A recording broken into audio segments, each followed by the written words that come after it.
आप देख रहे हैं तेज खबर 24 और वक्त है खबरों का। लोकतंत्र का महाकुंभ शुरू हो चुका है। यह एक ऐसा समय है जिसमें नायक भी जनता है और निर्णायक भी जनता। समय चक्र का यह ऐसा काल है जब जनता जनार्दन के सामने जनप्रतिनिधि हाथ जोड़कर खड़े हुए हैं।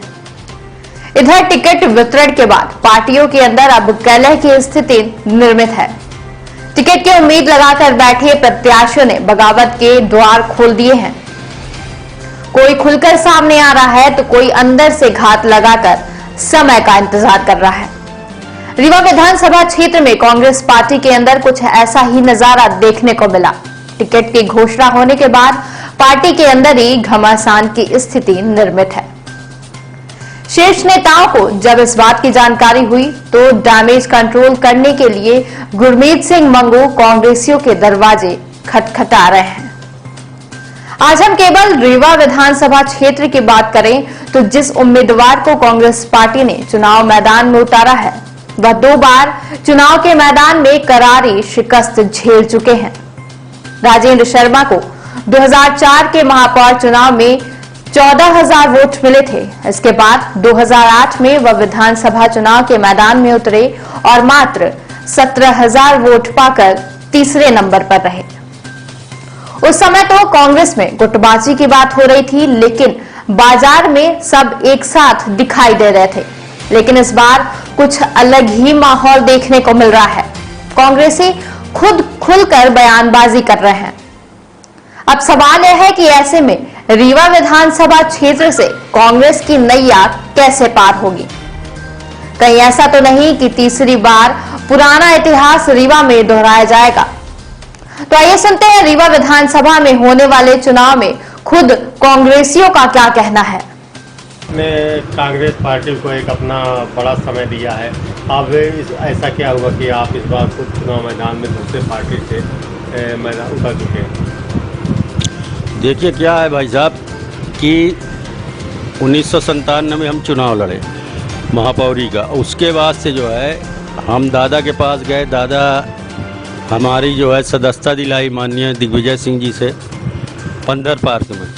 उसके बाद से हम निरंतर जो है कांग्रेस की सेवा करता रहा और अच्छा अपना एक मुस्लिम समाज के नाते अच्छा हमने दायित्व निभाया। अमैया में दादा हमारे थे। उसके बाद हमको दादा ने मेरे कार्यकाल को देखते हुए मुझको जो है 11/9/2011 को हमको अध्यक्ष बनाया था, शहर अध्यक्ष। उसके बाद से हम निरंतर जो है कांग्रेस की सेवा कर रहे थे। जब से हमारे नेता चले गए, इस दुनिया छोड़ गए, पंडित श्रीयुक्त श्रीनिवास तिवारी जी और सुंदरलाल तिवारी जी, उसके बाद से जो है हम अकेले हो गए कांग्रेस में। यहाँ के जो हमारे कांग्रेस के कई नेता हैं वो लोग जो है हमको निगलेक्ट करते रहे। उसके बाद भी हम कांग्रेस में जुड़े रहे। अपना कांग्रेस में जब हमको फ़ोन आता था, मीटिंग होती थी, कोई भी प्रोग्राम होता था, जाते थे। इधर जब से हमने महापौर का चुनाव अजय मिश्रा बाबा को हमारे मुस्लिम समाज क्या सभी समाज के लोग, पंडित समाज, मुस्लिम समाज बढ़ चढ़ के हिस्सा लिया और अजय मिश्रा बाबा को जो है शहर का महापौर बनाया। उसके बाद बाबा भाई जो है 1 साल के अंदर ऐसा पलटी खाए, ऐसा बदल गए कि मतलब अपने कांग्रेस के किसी कार्यकर्ताओं का कोई भी काम हो, चाहे वो सामाजिक हो चाहे उनका व्यक्तिगत हो, कोई काम नहीं हो रहा। तारीख पे तारीख दे रहे। हमारी बात 3-4 बार हुई। एक बार हम गए उनके चेम्बर में, उनसे बात किए पूरी। हम एक तो हमारे मित्र हैं, उनका हम फाइल ले गए थे, नक्शे का था। उसके बाद फाइल वो चेक किए, सब कुछ ठीक था। वो इंजीनियर को बोला कि ये नहीं कह सके कि भाई ये फाइल बनी, इनका नक्शा पास है, इनको मंजूरी क्यों नहीं दे रहे। कुल मिला के आपको अवॉइड किया जाता रहा कांग्रेस से। बिल्कुल। चुनाव का समय आया तो क्या आपसे कोई शीर्ष नेतृत्व ने बात की कि चुनाव में क्या करना है, आपको क्या सहभागिता निभानी है, ऐसी कोई चर्चा आपसे हुई है? आरिफ भाई देखिए, मैं आपको एक बात बताना चाहता हूँ कि हम जब अभी जो है 2.5 महीना पहले जो है इस्तीफ़ा दिए कांग्रेस से, हमने जिला अध्यक्ष जी को मोबाइल द्वारा भेज दिया, शहर अध्यक्ष जी को भेज दिया, अपने जो यहाँ के जो है प्रभारी हैं प्रताप भानु शर्मा जी, उनको हमने भेज दिया। उसके बाद जो है एक बार हमारी शर्मा जी से बात हुई, जिला अध्यक्ष जी से, उनके साथ हम 1 घंटा बैठे। बोले भाई हम अभी शहीद भाई भोपाल जा रहे हैं, कल हमारी मीटिंग है, लौट के आते तो आपके साथ बैठ के इसमें चर्चा करते। उनने आज तक फ़ोन नहीं किया, 2.5 महीने हो गए। आपके पास कोई शीर्ष नेतृत्व आया, आपसे कोई चर्चा की कि कांग्रेस की मदद करें, ऐसा कुछ आया ना? जब उनको पता चला कि शहीद भाई नाराज़ हैं, आज पता चला, मतलब 2.5 महीना सो रहे थे वो लोग, सब लोग जो हमारे कांग्रेस के वरिष्ठ नेता लोग हैं रीवा के, सब सो रहे थे। हम इतनी मीटिंग हुई, उनके यहाँ नहीं गए, किसी को कोई चिंता नहीं कि शहीद मिस्त्री क्यों नहीं आ रहे। मतलब जैसे क्या होता है कि दूध में अगर मक्खी गिर जाती है तो मक्खी को निकाल के फेंक दिया जाता है, उस तरीके से कांग्रेस पार्टी अपने यहाँ शहर में लोगों के साथ कर रही है। मेरे साथ जो हम भुक्तभोगी हैं, मेरे साथ हुआ है। अब चुनाव का टाइम आ गया, शर्मा जी को टिकट मिल गई, शर्मा जी हमको फ़ोन लगा रहे हैं, अपने आदमियों को भेज रहे हैं, मना रहे हैं हमको। हम भाई अब हमारा कांग्रेस से मोह भंग हो गया। कुल मिला के आपको यूज किया जाता रहा आज तक? अगर आज तक हमको यूज किया जा रहा था, महापौर में यूज किया गया, उसके बाद हमको कोई चीज़ हमको नहीं मिली, ना मेरे कोई भी समाज का कोई काम नहीं हुआ। जो समाज का काम के लिए गए उसमें हमको तारीख मिली और कुछ नहीं मिला। अभी आप समाजवादी पार्टी से चुनाव लड़ने वाले हैं, क्या समाज आपके साथ है? आपका समाज आपके साथ है? मेरा समाज चूँकि हम न फ्रॉड है, न चोर है, न बदमाश है, साफ आदमी है। थोड़ा सा अपना क्या है कि नेतागिरी में हमारे समाज के लोग जो है हमको अच्छा मानते हैं, और हम किसी के साथ कभी दुर्व्यवहार नहीं किए, न किसी को हमने कभी परेशान किया। यहाँ इतने साल तक अध्यक्ष थे, हमने जिसका जो काम हुआ हमने कराया। उनसे हमने 1 रुपये कोई भी, यहाँ 8 विधानसभा की जनता कोई कह दे कि शहीद मिस्त्री हमसे 1 रुपये लिए तो हम बताएं, फिर हमको जो सज़ा देना हो पार्टी दे हमको और हमारी जनता दे। अब आगे क्या चुनौती किससे मांगते हैं और कैसे पूरा कार्यक्रम रहेगा आपका? देखिए क्या है कि हमारी बात चल रही है समाजवादी पार्टी से, और हो सकता है अभी हम परसों गए थे लखनऊ, कल लौटे हैं, हो सकता है आज रात में या कल फिर चले जाए। मेरी बात 99 फाइनल है और मैं समाजवादी से चुनाव लड़ूंगा। यदि आपको टिकट नहीं मिलती समाजवादी से, या फिर आप नहीं लगता, क्या कांग्रेस में वापस आएंगे? हम कांग्रेस में, मेरा मोह भंग हो गया है, हम कांग्रेस में नहीं आएंगे, चुनाव लड़ेंगे और उसके बाद फिर आगे जो होगा देखा जाएगा। डॉक्टर साहब, विधानसभा चुनाव की टिकट लगभग फाइनल हो चुकी है, रीवा से कांग्रेस की टिकट भी फाइनल हो गई। आपने एक विचार रखा था चुनाव लड़ने के लिए, क्या मनसा है? मैंने पूर्व में जब आप लोगों सबसे बात किया था, उसी समय मैं पार्टी को अपना आवेदन पत्र दिया था कि विंध्य में 30 सीटें हैं और 1 सीट पर मुस्लिम समाज को टिकट देना चाहिए। रीवा विधानसभा जो कि मुस्लिम के मतदाता सबसे ज़्यादा यहाँ हैं, बाकी सीटों पर आप जिसको दें, लेकिन 1 सीट रीवा मुस्लिम समाज को देना चाहिए। इससे वो पूरे विंध्य के जितने मुस्लिम हैं वो सब वोट देते कांग्रेस को। लेकिन पार्टी के नेतृत्व ने हमारी बात को नहीं सुनी और ना ही कुछ चर्चा की इस पर हमसे। आप पूर्व मुख्यमंत्री दिग्विजय सिंह के काफ़ी करीबी रहे हैं रीवा में भी, तो क्या आप से उनकी कोई चर्चा हुई है इस बारे में, या फिर आपने कभी उनके सामने प्रस्ताव रखा? मैंने उनसे बात की थी, वो रीवा आए थे, वो 66 से जो हारने वाली हैं उसके इस बार रीवा भी आए थे, और मैंने कहा था कि आप इस बार हमको टिकट दीजिए मुस्लिम समाज के तरफ से। तो कहा कि नहीं, सिर्फ 2 टिकट देना तय हुआ है प्रदेश में, और आप जीतेंगे नहीं, हार जाएंगे। तो मैंने यही कहा कि हार तो गई है सीट, हारी सीट पर ही हम आपसे मांग रहे हैं कि इस बार हम प्रयास करेंगे कि हम लोग सब मिलजुल करके कांग्रेस को जिताएंगे यहाँ पर। चुनाव से पहले एक बार फिर कांग्रेस बिगड़ गई है रीवा में, चारों तरफ जैसे एक समाज को एवॉइड कर दिया गया जैसा आप कह रहे हैं, एक तरफ अमैया कांग्रेस भाजपा में शामिल हो गई, तीसरी तरफ एक समाज और नाराज है जिसको टिकट नहीं मिली है, और एक टिकट के दावेदार ऐसी हैं जिनको टिकट नहीं मिला, उन्होंने सारे पद से त्याग पत्र दे दिया है। ऐसे में कांग्रेस किस तरह से विजय पताका लहराएगी रीवा? देखिए, कांग्रेस पार्टी तो स्वयं अपने आप में सब ये काम कर रही है। मतलब उनके नेतृत्व वाले ऊपर वाले लोग जो हैं उनको बुला करके चर्चा करनी चाहिए कार्यकर्ताओं को, जो इस तरह के कार्यकर्ता जो टिकट मांगे हैं या जो मजबूत करना चाहते हैं कांग्रेस को, उनको बुला करके वो किसी से चर्चा ही नहीं करते। दिग्विजय सिंह जी भी आए थे, लेकिन हमने बोला था कि सर हमको चर्चा नहीं किया। उन्होंने अपने से बोला था कि कांग्रेस को चाहिए कि यहाँ पर एक टिकट विंध्य में रीवा देना चाहिए, जिससे अन्य क्षेत्र में कांग्रेस को मजबूती मिलेगी। अब जैसा कि राजेंद्र शर्मा जी को टिकट मिल चुका है, 2 बार वह चुनाव में बड़ी शिकस्त खा चुके हैं। 2004 में महापौर के चुनाव में, 2008 के में विधानसभा चुनाव में, और ये तीसरी बार है। इस बार फिर राजेंद्र के सामने राजेंद्र देखने को मिल रहा है। तो क्या आप मानते हैं कि इस बार भी वही रिजल्ट आने वाला? 2004 में ही मैं और 2008 दोनों में मैं चुनाव लड़ा। 4 में महापौर लड़ा था और राजेंद्र मिश्रा जी जो है, राजेंद्र शर्मा जी जो हैं वो तीसरे नंबर पे रहे। 2008 में मैं विधानसभा लड़ा कांग्रेस पार्टी से, तो मैं वो दूसरे नंबर में था, वो तीसरे नंबर में थे। तो अगर ऐसे देखा जाए तो वो शुरू से ही तीसरे नंबर में है। इस बार भी क्या अनुमान लगाते हैं आप? अनुमान तो यही है कि तीसरे नंबर में ही रहेंगे, क्योंकि कोई ऐसा कार्य नहीं हुआ है जिससे कांग्रेस में आपको पूछा गया इस बार चुनाव में? नहीं, हमसे कोई चर्चा नहीं हुई है।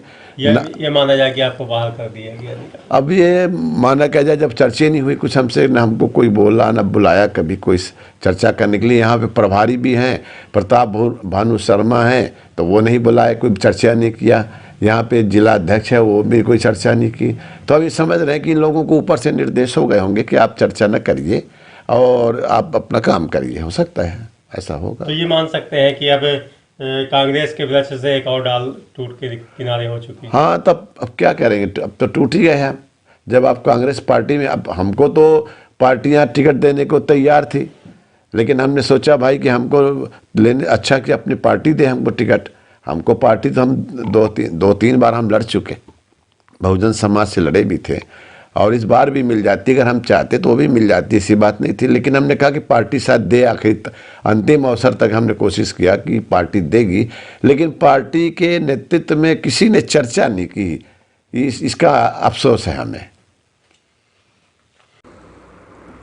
विधानसभा का एक बार फिर चुनाव होने वाला है। रीवा में जो टिकटों का वितरण किया है कांग्रेस पार्टी ने, उसमें कई लोग नाराज दिख रहे हैं, और खासकर रीवा में। तो ऐसे में कैसे डैमेज कंट्रोल करेंगे? देखिए, भारतीय जनता पार्टी के अंदर नाराजगी है। कांग्रेस एक परिवार है, हर समय एक साथ चला है, एक साथ रहा और एक साथ लड़ा है। तो कांग्रेस परिवार में जो भी थोड़ी बहुत अगर कहीं बातें विसंगतियां हैं, उसे बैठ के ख़त्म की जाएगी। झगड़ा तो भारतीय जनता पार्टी के अंदर है। जिस पंचूलाल प्रजापति ने आरएसएस का कोर वर्कर है, उसकी टिकट काट दी गई, तो आप खुद समझ सकते हैं कि झगड़ा कहाँ चल रहा है। झगड़ा कांग्रेस के अंदर नहीं है, झगड़ा भारतीय जनता पार्टी के अंदर है। वीरेंद्र गुप्ता जैसे लोग झाड़ू और दरी बिछाते रह गए, आज तक उनको सम्मान नहीं मिला। ऐसे बहुत सारे नाम हैं भारतीय जनता पार्टी के जो आपको देखने को मिल रहे होंगे कि भारतीय जनता पार्टी के अंदर कल केंद्रीय मंत्री भूपेंद्र यादव के गनमैन के साथ मारपीट कर दी गई। इंदौर के अंदर जो तांडव चल रहा है भारतीय जनता पार्टी का, वो आप खुद देख लीजिए। ये आप जबलपुर की बात कर रहे थे, लेकिन रीवा में अभी भी भ्रष्टाचार है, और रीवा के लोग मतलब मारपीट और इस तरह की हरकतें नहीं करते हैं, ये आप जानते हैं। ये रीवा के और रीवा के रहने वाले लोगों का आशा है, ना कि पार्टी का। अब पार्टी में आपने जो टिकट का चयन किया, वो किस आधार पर किया? क्योंकि जमीनी कार्यकर्ता नाराज है, आप ये भी जानते हैं, आप डैमेज कंट्रोल में लगे हुए। आपको ध्यान होगा कि पिछले चुनाव के समय भारतीय जनता पार्टी का जो कार्यालय पुराना वाला हुआ करता था, उसमें भारतीय जनता पार्टी के विधायक नागेंद्र सिंह जी के समर्थकों ने बोर्ड उखाड़ दिया था, फाड़ दिया था, तोड़ दिया था। तो भारतीय जनता पार्टी के अंदर रीवा हो, सिंगरौली के अंदर भारतीय जनता पार्टी के 2 विधायकों के टिकट काट दिया, वो सड़कों पे आ चुके हैं। तो केदार शुक्ला का टिकट काट दिया गया, वो सड़क पे हैं। नारायण त्रिपाठी का टिकट काट दिया, वो सड़क पे हैं। शंकर लाल तिवारी का टिकट काट दिया, वो सड़क पे हैं। तो जो झगड़ा है वो भारतीय जनता पार्टी के अंदर है, कांग्रेस के अंदर। कांग्रेस एक परिवार है, कांग्रेस के परिवार में कहीं कोई थोड़ा बहुत भी अगर कहीं गुंज है तो उसे बैठ के समाप्त कर दिया जाएगा। रीवा जिले में जो टिकट वितरण हुआ उसमें खरीद फरोख्त के भी आरोप लग रहे हैं कांग्रेस पार्टी के ऊपर। आप भी जानते हैं कि किस विधानसभा क्षेत्र की हम बात कर रहे हैं। कई बार पार्टी बदलने के बाद आखिरकार एक टिकट लेके आते हैं और वो जीत का दावा करते हैं। ये बात सही है। ऐसा सुनने में आया है कि राजेंद्र शुक्ला जी ने केपी त्रिपाठी की टिकट को खरीदा है, ऐसा सुनने में आया है, और जबलपुर में पैसा पहुंचाया है। ये ऐसा सुनने में हमें आया है। यही आरोप तो अभय मिश्रा जी के वो भी लगता है कि वो पार्टी बदल। देखिए ये आरोप लगाना बड़ा आसान है। नरेंद्र प्रजापति मनगांव से टिकट पाए हैं, पंजूलाल प्रजापति और उनकी पत्नी की टिकट कट गई है, और कांग्रेस के संस्कृत से आए हुए लोगों को राजेंद्र शुक्ला जी ने मनगांव की टिकट दे दी। और पंजूलाल को घर बैठाने का काम अगर किसी ने किया तो राजेंद्र शुक्ला और गिरीश गौतम ने किया। पंजूलाल का क्या दोष? पंचूलाल का यही दोस्त था कि उसने भारतीय जनता पार्टी को खड़ा किया। पंचूलाल का यही दोस्त कि उसकी पत्नी पन्नाबाई ने भारतीय जनता पार्टी को खड़ा किया। तो राजेंद्र शुक्ला जी अपने सिस्टम से रीवा को भारतीय जनता पार्टी को चलाते आए हैं, और वही अपने सिस्टम से टिकट का पैसा देके भारतीय जनता पार्टी में टिकट खरीदते हैं। कांग्रेस के अंदर ऐसा कुछ नहीं है। कांग्रेस में भगदड़ का माहौल आप भी जानते हैं, हर कोई पार्टी छोड़ के जा रहा आप भी जानते हैं। मेन अगर रीवा की बात करें तो रीवा के सारे आगे टूट के गिर रहे हैं कांग्रेस के, फिर भी आप जीत का दावा कर रहे हैं। अखबारों को जरा सा आप पढ़ा करिए, शायद आज आपने अखबार नहीं पढ़ा है। रानी बागरी भारतीय जनता पार्टी की जिला पंचायत सदस्य है, उसने भारतीय जनता पार्टी की पार्टी छोड़ दी है। श्यामलाल द्विवेदी से लेके तिवारी लाल राजेंद्र शुक्ला जी घर में बैठे धरना दे रहे हैं। श्यामलाल और तिवारी लाल तो बोल रहे हैं कि इस बार हम राजेंद्र शुक्ला को आईना दिखाने का काम करेंगे, हमारे साथ देवथर के साथ अन्याय किया। ये हम नहीं बोल रहे हैं, आप उनके मंडलम सेक्टर सब देख लीजिए, वो लगातार बोल रहे हैं। आपके लोग तो सीधे सीधे किनारे हो रहे हैं, लोग देख रहे हैं। आप राजेंद्र शुक्ला की बात कर रहे हैं, यहाँ आपके जो रीवा के मेन केदार शुक्ला की टिकट काटने वाला कौन व्यक्ति है? राजेंद्र शुक्ला है। पता करिए, केदार शुक्ला से पूछिए जाके। हम कांग्रेस की बात करते हैं, आप कांग्रेस के आदमी है। कांग्रेस में पद्मेश गौतम कांग्रेस के थे, बबीता कांग्रेस की थी, कपिधश कांग्रेस में थे, सुखेंद्र सिंह मन्ना कांग्रेस में थे, राम गरीब आदिवासी कांग्रेस में थे, रमाशंकर सिंह पटेल कांग्रेस में थे। किसका नाम आप लेना चाहे? राजेंद्र शर्मा कांग्रेस में थे, अभय मिश्रा कांग्रेस में थे। कब थे आप? अभय मिश्रा कांग्रेस में थे, 1 महीने पहले गए, फिर वापस आ गए, अपनी गलतियों को समझते हुए वापस आ गए। उसके पहले 2018 का रीवा का चुनाव लड़ा उन्होंने जी। जनता पार्टी ज्वाइन करते समय क्या कहा? फिर जब दोबारा आए तो उन्होंने अपनी गलती मानी है कि हमसे गलती हुई थी। केवल टिकट आप तो बात कीजिए, भारतीय जनता पार्टी ने मूल कार्यकर्ताओं को क्यों टिकट नहीं दी, क्यों मार दिया? श्यामलाल द्विवेदी की क्या गलती थी? तिवारी लाल की क्या गलती थी? पंचूलाल प्रजापति की क्या गलती थी? पन्नाबाई की क्या गलती थी? अजय सिंह पटेल की क्या गलती थी? उसको टिकट नहीं दे रहे हैं। प्रज्ञा त्रिपाठी की क्या गलती थी? उसको टिकट नहीं दे रहे हैं। क्या गलती प्रज्ञा ने, क्या गलती की है प्रज्ञा ने? जनता पार्टी के दोस्त गिनाने से अच्छा है अपने कांग्रेस भाई राम लल्लू बैस को सिंगरौली में टिकट नहीं दी, क्या गलती थी? केदार शुक्ला की क्या गलती थी? आप कांग्रेस की बात क्यों नहीं कर रहे हैं कि आप? अरे हम तो कांग्रेस ने बंसमणि वर्मा को टिकट दिया, कांग्रेस के थे। सरेनु शाह कांग्रेस की थी, मानिक सिंह कांग्रेस के थे, ज्ञान सिंह को टिकट दिया, कांग्रेस के थे। अरे भारतीय जनता पार्टी के नेताओं से पूछो कि भारतीय जनता पार्टी के आरएसएस के मूल लोगों को क्यों मार दिए? रीवा की जिस कैंडिडेट को आपने चुना है वो 2 बार इसी तरह से हार चुके, आज भी उन्हीं के सामने खड़े हैं जिनसे हार चुके, और आपके जो कार्यकर्ता है वो नाराज है। ऐसे में कैसे चुनाव निकालेंगे? देखिए, अगर कहीं नाराजगी है उसे समाप्त किया जाएगा। और राजेंद्र शर्मा जी विकास का एक शिल्पकार हैं। जब राजेंद्र शुक्ला जी काका पढ़ रहे थे राजनीति का, तब शिल्पी प्लाजा बन गया था। तो विकास की जो शुरुआत की रीवा के अंदर, आईना दिखाने का जो काम किया राजेंद्र शुक्ला को कि इस तरह शिल्पी प्लाजा बनता है, तो वह आदरणीय राजेंद्र शर्मा जी ने किया। तो विकास का मापदंड अगर देखती थी रीवा की जनता, तो विकास के मापदंड में कांग्रेस ने राजेंद्र शर्मा को टिकट